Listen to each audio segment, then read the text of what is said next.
welcome back to Bookish Theories. In today's video, we'd like to talk about ENHYPEN's Orange Blood trailer, focusing on a little breakdown and analysis of the video to see what it can tell us about the story of this comeback. As the second installment of the Blood series, Orange Blood continues the story already introduced back in Dark Blood, and much like it was also directed by Yu Kwang-gong. In the first chapter, the story was loosely based on Dark Moon the Blood Altar, but it was the director's own take on the premise. ENHYPEN played the role of 7 vampires cursed with eternity who forgot the only person whose love would have been able to save them. In the trailer, Sung-eun was the main character of this story, and as such, he was the one that upon reuniting with their loved one Sua, finally remembered that their destinies were connected by blood. Understanding that their powers belonged to her, Sung-eun went on a desperate quest against his own brothers in order to bring Sua to safety and allow all the powers to go back to her. Those who tried to fight this decision met a tragic ending, but by the end, Sung-eun himself had to make the ultimate sacrifice in order to save her. By telling her to bite him, he gave himself to her completely. He gave her his love, his devotion, his trust, and this sacrifice eventually freed him from his curse, allowing his vampire body to fade away at the dawn of a new day. Now in Orange Blood, we see what happened in this new day, and as it turns out, our favorite vampires are still alive and kicking. Director Yu Kwang-gong actually explained that in his rendition of the story, the 7 brothers are all connected with each other, so for them to truly die, all of them must be dead. This is actually a theory that many people already had before he confirmed it. Hisung, for instance, was seen at the beginning and then never again. He never confronted Sung-eun, he was never seen dying, so many people assumed that he might have survived the events of the previous trailer. Despite of that, the director actually pointed out that against all odds it was Sung-eun himself the one who survived. Even if he offered himself to her, Sua didn't bite him like the others, and because of that, Sung-eun's death at the end can be seen as a temporary one. After the curse is broken, he comes back, and this brings us right to the new trailer. At the beginning, the video opens with the boys washing up ashore after almost drowning at sea. As the moon rises in the background, Sua comes through to save them. When the camera focuses on her face, we see that Sua is wearing a lip ring,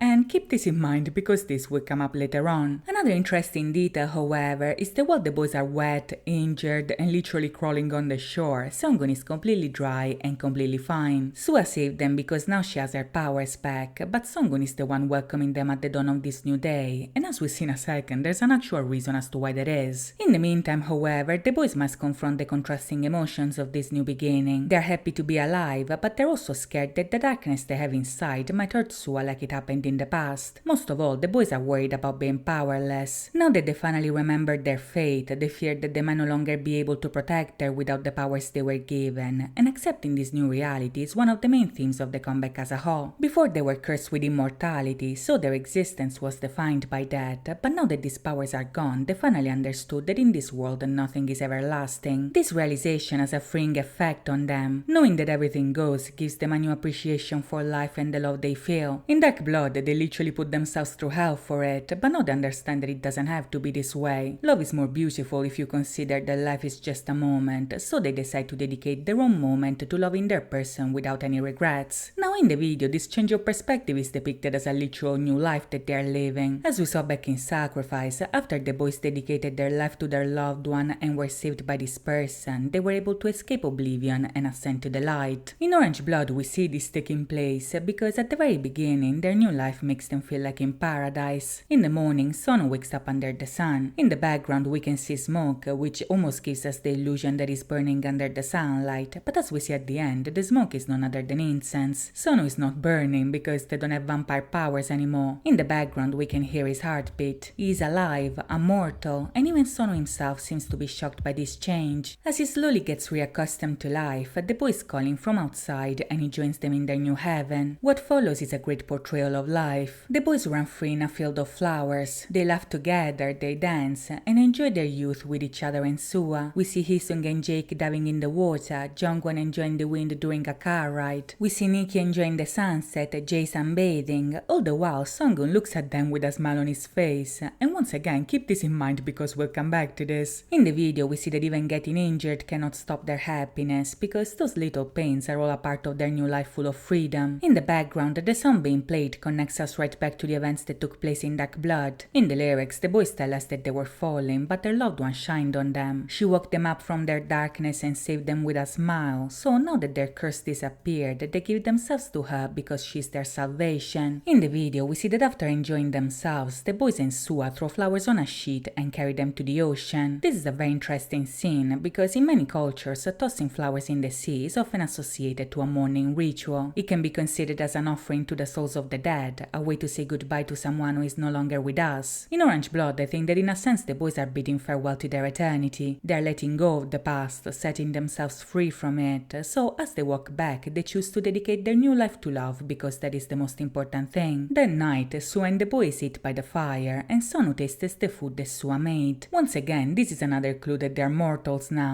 Now they eat food and it tastes good, so this beautiful day ends with them trying even more things they might enjoy in this new life. Soon enough, however, Sonu is awakened in the middle of the night after dreaming of a house burning down. Sua is nowhere to be found, the boys are gone, and it's pretty clear that something is off. As Sonu goes on a quest to look for the others, we see that their beautiful paradise is now a dark and desolated landscape where something bad seems to have taken place. The road they walked at sunset is now broken in two, and when Sonu arrives in front of a small house, Sua is banging on the window trying to get his attention. She looks scared and upset, but Sonu doesn't understand her. It's only when he turns around that he finally sees what she was warning him about, and in a surprising turn of events, it was none other than another version of herself. Much like at the beginning, this Sua has a lip ring, and after luring Sonu in the house, she sets it on fire and then bites his neck, thus cursing him to immortality yet again. By the end, Jay tries to save him, but it's too late. As the boys look on, the house burns down with Sonu, Sua, and the other Sua seemingly still inside. According to the director himself, this open ending is meant to leave enough threads open for the next chapters to develop, but even if Sonu's fate is unclear, we still have quite a few clues to discuss. During the credits, in fact, we can see a table full of objects. We can see incense, candles, drawings, painting supplies, but right at the end we can see a vial of blood and a letter written in German from Sua to Songun. In the letter, Sua reveals to have forgotten the time they spent together, so she begs for his forgiveness and hopes he doesn't doubt the nature of their bond because of that. The reason why Songun must trust her is because Sua needs his help. The only way they can be happy forever is for them to bring the others back to life at the Black Sea during the next full moon. The Sua that saved them at the beginning, however, is the same one that beat Sonu at the end, so it seems that Songun might have been tricked into helping somebody that wanted to harm them instead. At the beginning, Songun helped resurrect his brothers, which is why they were wet and he was not. Then he looked over them, making sure they were living the happiness they were promised, which is why he was so happy seeing them safe. But by the end, Songun was as shocked as the others seeing the house burning down. He didn't expect this turn of events, so it seems that the Sua he made plans with was not the one with their best interest in mind. The Sua with the lip ring that we saw throughout the video is not the one that we saw in Dark Blood, because that one was the Sua that Sonu saw at the window. If you look closely, that Sua is wearing a red cardigan and a white shirt, which is the same outfit of the one in Dark Blood. Bear in mind, in the prologue of that video, Sua was trapped inside of a car and asking for help at the window in the same way. That was not Songun's car, because Songun traveled by horse, not to mention that Sua was more than willing to go with him. She never tried to escape, she knew that he was there to protect her, so it's possible that the prologue was actually foreshadowing what happened to her after Songun's sacrifice. Left alone, Sua might have been captured by the evil one, who trapped her in the house to take her place and fulfill her plan. To understand why all of a sudden there's two Suas, however, we kinda have to take a look at Dark Moon. Right at the end, in fact, the title card reveals that this story was created in collaboration with Dark Moon 2 Moons, which is an upcoming new chapter of the ever-expanding Dark Moon universe. Earlier this month, I've already announced the release of two prequels called Children of Vanfield and The Blood of Vargar. For both of these installments, we were already given a general premise of the stories to come, but unfortunately the same cannot be said for 2 Moons. Now, in Dark Moon there is an abundance of moons. It's like a moon extravaganza, if you will, so it's already quite difficult to tell who these 2 moons are supposed to be. For one, we have the actual moon in the sky, then we have Princess Selen, named after the goddess of the moon. We have Sua, who is the reincarnation of the moon, not to mention Kan, who is the full moon of his people. In the trailer, however, the plot twist was the appearance of a second Sua, so as of right now I think it's fair to assume that the 2 moons of the story are going to be Selen and Sua. In Dark Moon the Blood Altar, the story ended with Sua suddenly coming face to face with Selen, so even if one is the reincarnation of the other, it's a canon event that they can coexist in the same timeline. Now, even if Selen was a bit confrontational when she met Sua, up until now she was never portrayed as evil, but rather quite the opposite. In the past she was always portrayed as good, Ellie was in love with her, and the only times she was ever mean it was towards Tardan, which to be honest deserved that and more. Even more importantly, Selen's entire claim to the throne was based on her worthiness and decency. Marge went on and on and on about how much she was good and worthy, and that was also what made her different from Dardan, which in turn was very greedy and prideful. All of this is to say that up until now, the Blood Altar didn't give us any reason to suspect that Selene is evil, but moving forward, things might change. Dark Moon, the Blood of Vargr, for instance, is going to be a prequel set 800 years ago about Selene and the Knights, and in the preview, Selene herself doubts her worthiness. Selene tells Vargr that she is worried about it, and the last panel actually foreshadows that something blood is about to take place. Maybe the Blood of Vargr will show us that before sending the boys to the future, Selene was eventually corrupted by evil. This would explain why in 2 moons she might want to take Sua's place and enact her revenge. Up until now, this is just a guess, of course, but to be honest, Selene turning out to be evil would explain quite a lot of things. You see, in the Border series, the songs hinted at the fact that the boys decided to cross the line after being attracted by a beautiful light that blinds and deceives. This flicker initially promised to give them everything they ever wanted, but even if at first they felt like in paradise, they later discovered that that blessing was also a curse. In the Border series, this concept was even reinforced by a lot of references to Shakespeare's poems, and when I say a lot, I do mean a lot. They were in the intros, the outros, in the title tracks, the B-sides, and back in the day I made a few videos breaking down all of that. The reason why I'm mentioning this now is because back then most of these references were related to Shakespeare's sonnets, which altogether told the story of a dark lady that seduced a fair youth and ended up corrupting his soul. It was not a story about salvation, it was a story about falling into temptation, and the culprit was this female entity which initially seemed good but ended up being bad. Up until now, all of these concepts seem self-contained to the Border series, because in the Blood Altar, both Sue and Selene are portrayed as good. Now, however, it's pretty clear that one of them is not, so all of those references to the Dark Lady sonnets might have been there for a reason after all. If you look closely, the trailer is suspiciously similar to what we saw in the Border series. In Outro Cross the Line, the boy walked the line as the evening shadows fall, and as he did, he ended up in a castle in the middle of nowhere. In a similar way, Son wakes up at night, and as he walks the broken line, he eventually reaches an isolated house. Like in Intro the Invitation, the boy was lured in by a light that blinds and deceives. Sono is lured in by Selene posing as Sua, their son, who also blinds and deceives them. Bear in mind, Selene also tricked Songun into bringing them there with the promise of eternal happiness, and the same thing also happened to the boy in the Invitation, who went to the castle because he was promised he could take everything. Like the boy at first feels like he's in paradise, the members feel the same way, and like the boy ends up burning, so does Sono in the house. On top of that, when Sono falls into the trap, we literally hear carnival music playing in the background, and that is exactly what happened when the boy was lured into the castle. All of this really makes me think that the final sequence is meant to reference the Border series, and if this is the case, then Orange Blood might be a bright album leading up to something much darker. To see how the story will unfold, for now we'll have to wait and see, but in the meantime, I hope you guys enjoyed this video, and if you did, please think about liking and subscribing. As always, thank you so much for watching, guys. I'll see you next time. Bye bye.